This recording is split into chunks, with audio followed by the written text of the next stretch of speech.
Welcome to the voice of marketing. Voice of മാർക്കറ്റിങ്ങിലേക്ക് എല്ലാവർക്കും സ്വാഗതം. ഞാൻ ജയകൃഷ്ണൻ. ഔട്ട്സ്റ്റാൻഡിങ്ങിൻ്റെ പുതിയൊരു എപ്പിസോഡാണ് ഇന്ന് സ്റ്റാർട്ട് ചെയ്യാൻ പോകുന്നത്. ചില ഡീലേഴ്സ് ഉണ്ടാവും, പൈസ തരില്ല.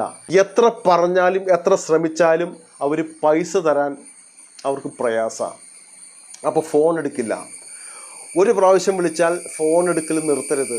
2, 3, 4, 5, 6 പ്രാവശ്യം വിളിച്ചുകൊണ്ടേയിരിക്കണം. ഒരു തീരുമാനം നമ്മൾ എടുത്തേ മതിയാകൂ.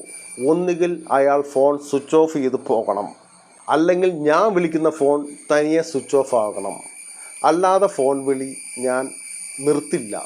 ആ ശപഥം ചെയ്തുകൊണ്ട് നിങ്ങൾ ഫോൺ വിളിക്കൂ. ധൈര്യപൂർവ്വം ഒരു കസ്റ്റമർ ഫോൺ എടുത്തില്ലെങ്കിൽ വിളിച്ചുകൊണ്ടേയിരിക്കുക.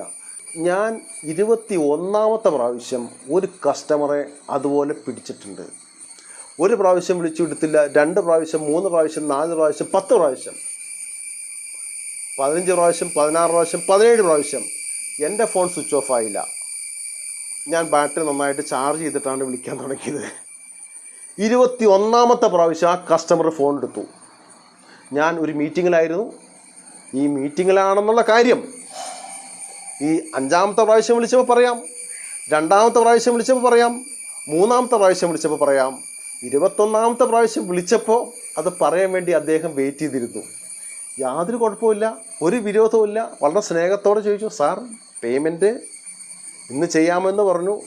ഇന്ന് മോർണിംഗ് 10 മണിക്ക് ചെയ്യാമെന്ന് ഇന്നലെ പറഞ്ഞതാണ്. 10 മണിക്ക് വന്നില്ല. 12 മണി, 1 മണി, 3 മണി, 4 മണിക്കാണ് ഞാൻ വിളിക്കുന്നത്. ഇനിയും സമയമുണ്ട്, ബാങ്കിലേക്ക് പോയിരുന്നോ? ഞാനിപ്പോൾ നെഫ്റ്റ് ചെയ്തേക്കാം കേട്ടോ. സാർ ചെയ്യൂ, ഞങ്ങൾക്ക് കമ്മിറ്റ്മെൻ്റ് ഉണ്ട്, ഞങ്ങൾക്ക് പേയ്മെൻറ്റുകൾ കൊടുക്കാനുണ്ട്. ആശാൻ പേയ്മെൻറ്റ് ചെയ്തു. ഒരു 5 മണിയാകുമ്പോഴത്തേക്കും പേയ്മെൻറ്റ് വന്നു. നമ്മൾ വിട്ട് കൊടുക്കില്ല, ഇത് വിട്ട് കൊടുക്കാൻ പോകുന്നില്ല.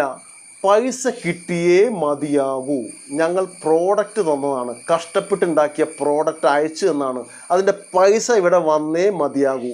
നിങ്ങൾ പ്രോഡക്റ്റ് വിറ്റതാണ്, അല്ലെങ്കിൽ ആ പ്രോഡക്റ്റ് എവിടെയാണ് ഇരിക്കുന്നത് ഞാൻ വന്നെടുത്തോളാം. ഞങ്ങളുടെ പ്രോഡക്റ്റാണ്, ഞങ്ങൾക്കത് വേറെ പാർട്ടിക്ക് കൊടുത്ത് പൈസ മേടിക്കാൻ പറ്റില്ലേ? അത് വളരെ തൻ്റെ ഇടത്തോടെ ഉത്തരവാദിത്തോടെ ഒരു കസ്റ്റമറെ ഫോണിൽ വിളിച്ചാണെങ്കിലും നേരിട്ടായാലും പറയാനുള്ള ചങ്കുറ്റമല്ലാതെ ബിസിനസ് ചെയ്യാൻ തുടങ്ങരുത്. അങ്ങനെയുള്ളവർക്ക് പറ്റിയതല്ല ബിസിനസ് ചെയ്യുക എന്നുള്ള ഏർപ്പാട്. അപ്പോൾ ഞാൻ പറഞ്ഞു വന്ന് 21ാമത്തെ പ്രാവശ്യം അയാൾ ഫോൺ എടുത്തു. മാർക്കറ്റിൽ സെയിൽസിൻ്റെ കാര്യത്തിലും പേയ്മെൻറ്റ് കിട്ടുന്ന കാര്യത്തിലും ഫോളോ അപ്പ് വളരെ കൃത്യമായിട്ട് ചെയ്തിരിക്കണം. ഒരു പാർട്ടിയുടെ പേയ്മെൻറ്റ് തരേണ്ട 30 ദിവസമാണോ? 25ാമത്തെ ദിവസം മുതൽ നമ്മൾ ഫോളോ അപ്പ് ചെയ്തിരിക്കണം. ഫോളോ അപ്പ് ചെയ്യുമ്പോൾ എന്ത് പറഞ്ഞ് ഫോളോ അപ്പ് ചെയ്യണം? സാർ ഓർഡറുകളുണ്ടോ എന്ന് ചോദിക്കണം. ഓർഡറുകളുണ്ടോ എന്ന് ചോദിച്ചാൽ അയാൾക്ക് ബോധമുള്ളവനാണെങ്കിൽ മനസ്സിലാവും അയാൾക്ക് പേയ്മെൻറ്റ് ചെയ്യേണ്ടത് ഞാൻ 30ാം തീയതി പേയ്മെൻറ്റ് ചെയ്യേണ്ട പൈസയ്ക്കാണ് ഈ കോള് വന്നിരിക്കുന്നത് എന്നുള്ളൊരു ബോധം പുള്ളിക്കുണ്ടാകും. 40ാമത്തെ ദിവസം പേയ്മെൻറ്റ് തരേണ്ട ആളാണെങ്കിൽ 35ാമത്തെ ദിവസം ഓർഡർ ഉണ്ടോ എന്ന് ചോദിക്കാം. അപ്പോൾ അദ്ദേഹം പറയും ഓർഡർ ഉണ്ടായിരുന്നു പക്ഷേ പേയ്മെൻറ്റ് ചെയ്യണ്ടേ എന്ന് ചോദിക്കും. അപ്പോൾ പേയ്മെൻറ്റ് ചെയ്യാതെ ഓർഡർ അയക്കാൻ സാധിക്കില്ല എന്ന് ഇതുപോലെ അങ്ങ് പറയാൻ നിങ്ങൾക്ക് സാധിക്കണം. അല്ലാതെ ആ ഓർഡർ ഇങ്ങോട്ട് വന്നോട്ടെ, ഞങ്ങൾ ഓർഡർ എല്ലാം അയച്ചുകൊണ്ടിരിക്കാം, പേയ്മെൻറ്റ് എപ്പോഴെങ്കിലും തന്നാൽ മതി എന്നുള്ളൊരു ടോണാണ് നിങ്ങളുടെ ഭാഗത്ത് നിന്ന് വരുന്നത് എങ്കിൽ പൈസ കിട്ടില്ല കേട്ടോ. ഓർഡർ വരാതെ, പേയ്മെൻറ്റ് വരാതെ ഓർഡർ കൊടുക്കരുത്. അപ്പോൾ നമ്മൾ പറഞ്ഞത് ഫോളോ അപ്പിൻ്റെ കാര്യമാണ്. ഒരു കസ്റ്റമറെ എങ്ങനെ ഫോളോ അപ്പ് ചെയ്യണം, ഒരു കസ്റ്റമറുടെ ഔട്ട്സ്റ്റാൻഡിങ് എത്ര നിൽക്കുന്നു, അയാൾ എത്ര പൈസ തരാനുണ്ട്, എത്ര ഡേറ്റിൽ തരാമെന്നാണ് അദ്ദേഹത്തിൻ്റെ കയ്യിൽ നിന്നും, ഡീലറുടെ കയ്യിൽ നിന്നും, ഡിസ്ട്രിബ്യൂട്ടറുടെ കയ്യിൽ നിന്നും, ഇനി ഒരു കൺസ്യൂമറുടെ കയ്യിൽ നിന്നും നമുക്ക് കിട്ടിയിരിക്കുന്നത്. നമ്മൾ ആ കൃത്യ ടൈമിൽ വിളിച്ചിരിക്കണം. ഫോളോ അപ്പ് ചെയ്യുമ്പോൾ എന്ന് പൈസ തരാൻ സാറിന് സാധിക്കും? 10ാം തീയതി, 12ാം തീയതി, 20ാം തീയതി കൃത്യമായിട്ട് ആ ഡേറ്റ് നോട്ട് ചെയ്തിരിക്കണം. 20ാം തീയതി മോർണിംഗോ ഈവനിങ്ങോ ചെയ്യുന്നത് അതുകൂടി നോട്ട് ചെയ്ത് വെക്കണം.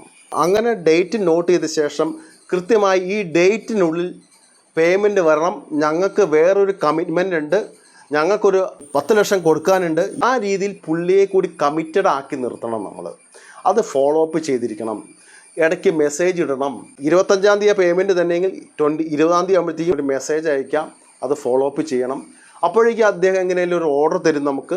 ആ ഓർഡർ തരുമ്പോൾ ഈ പേയ്മെൻറ്റ് നമുക്ക് വന്നിരിക്കണം എന്നുള്ള കാര്യം കൃത്യമായിട്ട് കസ്റ്റമറുടെ അടുത്ത് പറയണം. ചില ആൾക്കാർ ഒരു കാര്യം ചെയ്യും, ഒരു 1,00,000 രൂപയുടെ ചെക്ക് അങ്ങോട്ട് കൃത്യമായിട്ട് നമ്മുടെ കയ്യിലേക്ക് എഴുതി തരും, ഒരു 1,00,000 രൂപയുടെ ഓർഡറും തരും. അപ്പോൾ ചെക്ക് പാസ്സാവേണ്ടത് ഒരു 2 ദിവസം കഴിഞ്ഞിട്ടായിരിക്കും പാസ്സാകേണ്ടത്. അതിന് മുമ്പ് 1,00,000 രൂപയുടെ ചെക്ക് എഴുതി തന്നു, ഓർഡർ ഇന്നങ്ങ് അയക്കാൻ പറയുകയാണ്. ഇത് വേറൊരു തരത്തിലുള്ള ബിരുദന്മാരുടെ വിദ്യയാണെന്ന് നമ്മൾ ഓർത്ത് വയ്ക്കേണ്ടതുണ്ട്. ചിലപ്പോൾ ഇന്ന് ഓർഡർ അയച്ചു, നാളെ കഴിഞ്ഞ് ചെക്ക് ബൗൺസ് ആവും, ചെക്ക് പാസ്സാവില്ല. അപ്പോൾ ഓൾറെഡി 2,00,000 രൂപയുടെ ഐറ്റം അവിടെ എത്തിക്കഴിഞ്ഞു, നമ്മൾ പെട്ടു. ഇങ്ങനെയുള്ള കാര്യത്തിൽ കുറച്ചുകൂടി നമുക്ക് ഒരു ഫോർകാസ്റ്റ് ചെയ്യാൻ പറ്റണം. ആ കസ്റ്റമറുടെ അടുത്ത് നമുക്ക് പറയാം, 2 ദിവസം കഴിഞ്ഞാണ് ചെക്ക് ഡേറ്റ്, 2 ദിവസം കൂടി കഴിഞ്ഞിട്ടാണ് ആ ഏരിയയിലേക്ക് സപ്ലൈ വരികയുള്ളൂ, അപ്പോൾ ഈ ഓർഡർ തരാം.